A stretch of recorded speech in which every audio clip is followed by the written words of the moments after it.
Visualization and Imagery. This is Lauren Fox, and you're listening to episode number 7 of The Competitor's Brain. Visualization in simple is an equation. C plus B equals A. If you conceive it and you can believe it, you can achieve it. Ken Ravizza, the godfather of sports psychology, says that you can use your senses to create or recreate experiences in your mind.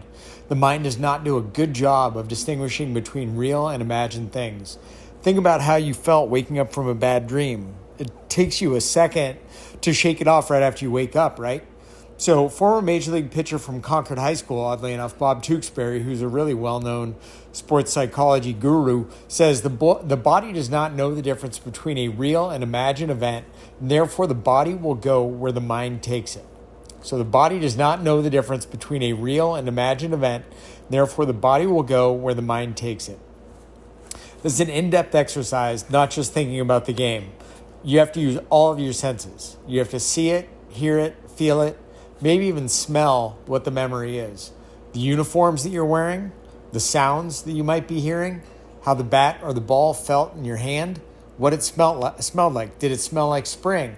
If you're pitching in a baseball stadium that has concessions, did it smell like food? I broadcast games from a stadium in Gary, Indiana. It smelled like a steel mill. I can still remember that. And the stadium that I worked at in Kansas City smelled like kettle corn that kind of came up from the concession area through the press box. I still remember those things. But those things make your memories more vivid, more clear.